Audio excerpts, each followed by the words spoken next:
You know when you're playing Mario Kart and the race is just starting and you've got the little signals telling you when to go, and as that last signal goes off, you hit the gas at just the right time so your character shoots off in front of everybody else and you're like starting the race out in front, right? That is the feeling. So it's a really good feeling. And when you play the game enough, you you know how to align the energy that you're feeling with the timing of the noise, um, pretty easy. Like you just, it gets easier and easier. Uh, that's that's one way that you can experience your energy. You can get to know your energy. You can, um, oh, it's an example of how how you can experience your energy. I'm trying to think of where I'm going with this, but that's where I'm going with it. It's just that feeling of alignment. That's an example of a feeling of alignment. So if you have felt that and you hadn't been really aware of your energy before, or considered your energy or what it is and how to be aware of it in your life, that's one example of how you can be aware of it. Maybe you haven't played Mario Kart, so I don't know what rock you've been living under, but just kidding. It's all good if you haven't. No judgment here. It's just something from my past that popped into my head this morning when I was actually feeling in the flow, um, driving on the freeway, stepping on the gas. That's another way you can experience your energy or become aware of your energy, is that feeling of flow, especially like, so for me this morning, I had said my prayer like I normally do, and then I didn't feel called to do my tapping and in my visualization that I normally do to be in a clear state. I felt like I was good. I didn't feel drawn to do that. What I felt drawn to do this morning was listen to music. And music is another way you can feel your energy. I think that's one way that a lot of people experience feeling their energy is through music and the feeling of flow that they get into. Um, so I had my music on, and I think it was a Chainsmokers song. By the way, the Chainsmokers have really good flow music. And I needed to get on an off ramp and take a service road into town, and really was feeling that flow of just driving and the energy and the power of like stepping on the gas. Although you don't necessarily step on the gas when you're in an off ramp, but when you get onto the main road you were getting off onto, then you can step on the gas. Uh, so the flow of the music, moving through my body, moving energy through my body, moving things up and out, shifting things, putting me into a state of flow, along with stepping on the gas. Ooh, that felt super exhilarating. So that is one way that you can experience your energy and become aware of it and notice those sensations.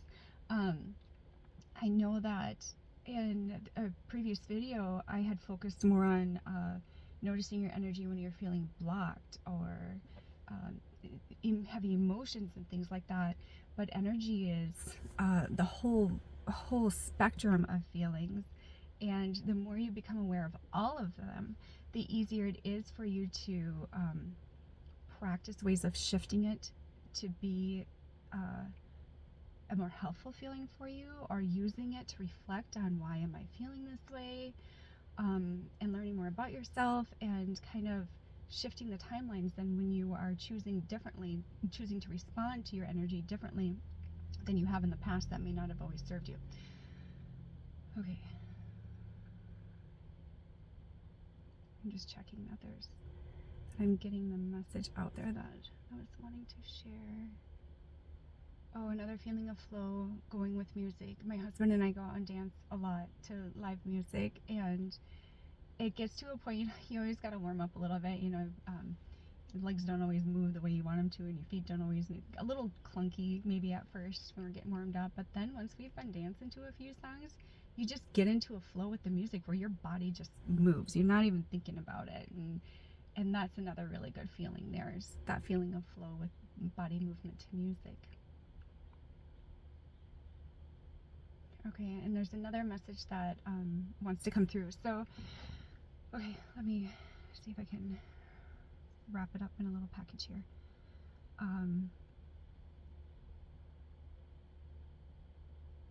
Okay. This is a completely separate, this is not about body movement, flow, music, and all that. This is different. This is about relationships. So, just by being who you are in a relationship, you will naturally come across challenges. You will naturally come up against resistance. You will naturally trigger each other in certain ways, not intentionally, but just by being who you are. That's how we learn and grow, and that's how we know when it's time to shift something.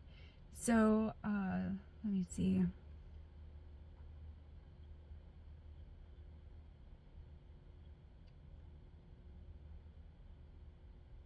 So, we have the choice. We have the choice. We have the choice when we are noticing that somebody in one of our relationships is doing something that's triggering us. We have the choice to recognize that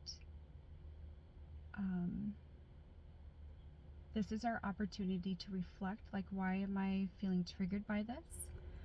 What are my rules around what's happening? Maybe it's time for me to shift my rules. Maybe it's time for me to let go of the relationship. That's pretty extreme. I don't know that that's something that happens that often, but it is something that maybe it's time for me to set up new boundaries around this. It's time for me to learn and grow and expand from what I'm experiencing. And usually when you're doing that, then you typically choose to respond in a different way to that person than you have over and over again in the past. And by doing that, you smooth out the energy and you shift it. You shift the whole timeline. You actually are healing parts of you, and at the same time giving that other person an opportunity to grow as well and heal parts of themselves. And